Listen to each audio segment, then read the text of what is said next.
up, Zach here, and yes, this is the Puma All Pro Nitro. I can't even count how many comments I have gotten requesting this specific shoe. I'm still not sure why everyone is so interested in this particular model versus something like the Stewie 2, the MB03. I'm not sure, but a lot of interesting things actually in this shoe, specifically in the categories of breathability, midsole foam feel, as well as outsole tread grip, and really its kind of Jekyll and Hyde nature. So let's get into it. Now, looking at the uppers of the All Pro Nitro, it look a lot like the Stewie 2. You know, you've got this, I'm guessing it's synthetic leather piece that goes from the medial forefoot into the lace line on both sides. I do like that because it is reinforced and that locks into a place where you're going to be pivoting a lot, which I like a lot. And that's a nice little feature because it's not going to weigh the shoe down too much, but you'll still get that little bit of security there when you are pivoting. Now, the rest of the uppers basically is this super dense TPU and textile meshing. If you look at it under the microscope, you can see those TPU strands are even weaving through the darker textile materials in the uppers. So it is really densely packed.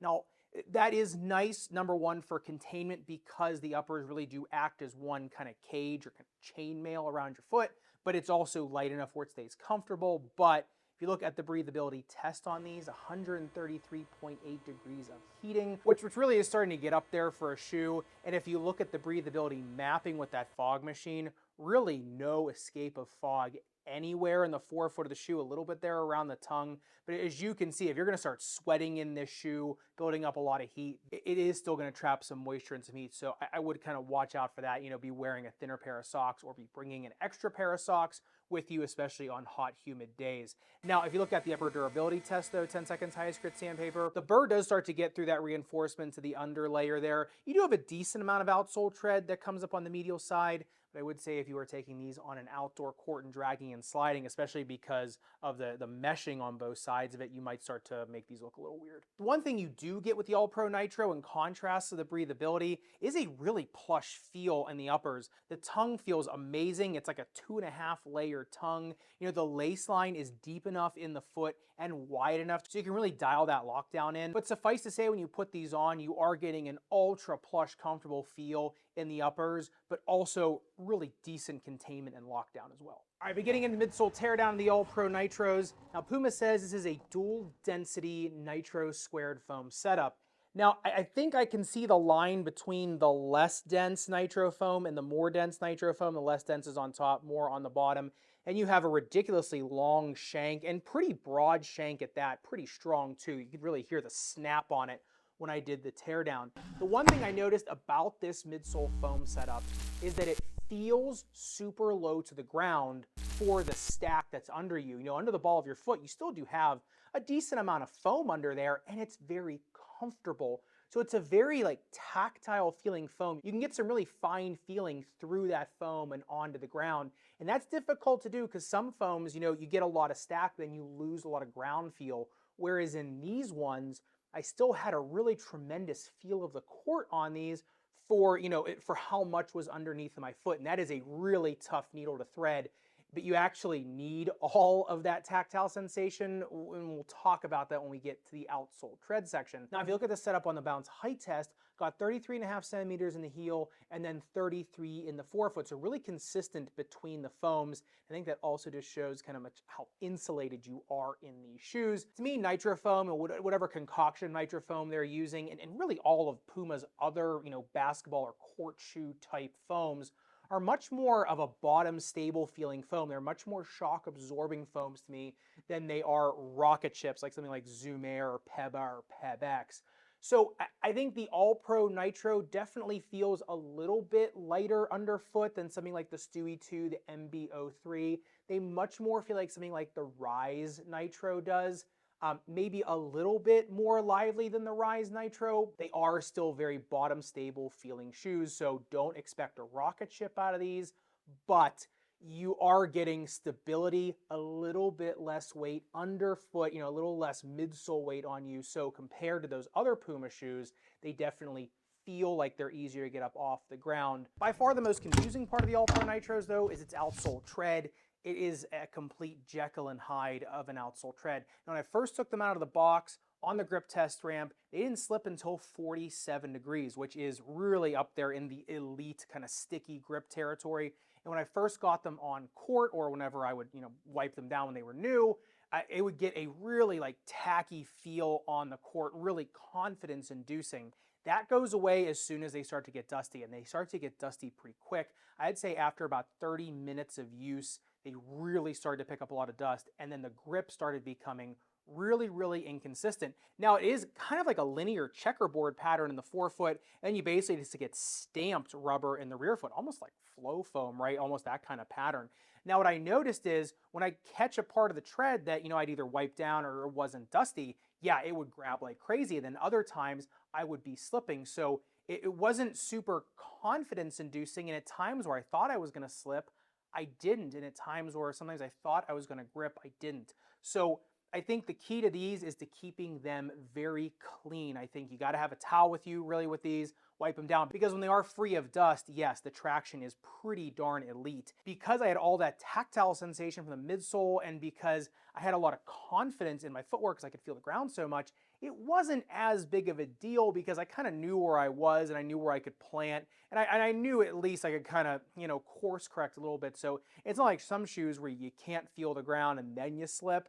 Whereas in these ones, at least you do have a lot of sensation through the shoe. So I'd say just kind of take that what you will and just kind of, I'd say, just make sure you're keeping them clean. Now, speaking of that, on the speed ratio, comes in at a 2.27, which I think is pretty representative of the shoe. I don't think, like, a lot of the speed tests, it doesn't take into consideration the shank on these, which does provide a lot of diving board effect, provides a lot of loading. I may start switching up the speed ratio, maybe starting to give a rating for the shank too in that. If you have an opinion on that, leave me a comment down below. I might want to start doing that. But, if you look at the outsole durability test on these, 10 seconds highest grit sandpaper, it did get a millimeter of damage on both sets of rubber, rear and forefoot. The durometer is decent on these. I wouldn't say these are going to be crazy durable on an outdoor court. And if you're playing on like slick painted outdoor courts and it might be a little dirty out there, you might start to get some slipping as well. I think on blacktop they're probably okay, or more gritty courts while they're new, they're going to do pretty well. This is definitely, to me, more of an indoor type shoe, especially because that top layer of nitro foam too, pretty open pored. So coming down on really unforgiving asphalt, cement, and concrete might start to compress that really quick if you don't have an orthotic in there as well. And getting into the fit of the All Pro Nitros, they really fit like they look. They're pretty forgiving shoes. The shape of them is pretty forgiving when you look at it kind of from the top down or the bottom up. I'd say a narrow medium foot and go true to size. A 2E, I went true to size, really had no significant break-in on these. The uppers, because they are a little softer, they are a little bit more forgiving. So I'd say for a 2E, you want a performance fit, nice lockdown on these. I would try to break these in true to size. You can go up a half size on them, but you will start to introduce a little bit of heel slipping. I'd say a 4E, I would try to go up 1/2 size on these unless you are very long-toed, then I think you can go up 1 full size on these. Now, in terms of the snake bitten foot, while these are new for any lumps, bumps, and bruises on the bottom of your foot, these are going to feel amazing. That nitro foam is just really, like I said, very comfortable underfoot and still very tactile. When I was doing the bounce height test, the sound I was getting out of it was just super pleasing, right? That's kind of how it feels on foot. That's the sound it also makes when you kind of come up and down on them. So just really everything about the midsole is meant for comfort. I would say that maybe why a lot of people are asking me about them, because they put them on foot and they just feel really comfortable and really plush underfoot. So I think with an orthotic in these, a low profile orthotic, I would say you start putting something too bulky in these, you might start to introduce some heel slipping. With a low profile orthotic or just on their own, while they're new on their own, these are one of the better shoes out there for any real plantar or bottom of the foot type issues. So, when talking about performance of the All Pro Nitro, I think you got to go back to the outsole tread. I was lucky enough, one of the days I had these, once they were cleaned off, I was able to play some half court in them. And yeah, for the first 30 minutes, they're fantastic because I was gripping really well, easy to get up into the air. I got one pretty decent steal, and I was playing with people pretty much all taller than me except for a few of the people. And, once it got later and later, I did notice myself, starting to slip when I was trying to push off once or twice. And I just noticed I had to go back and, clean them off, and then things started getting better. These shoes really can be used across the panacea of the positions, I would say. I think if you have an orthotic in these, even someone that's a center just going up and down, up and down, up and down, I think they're okay, especially I'd say someone that's more of a power forward, small forward, someone that is cutting to the rim a lot.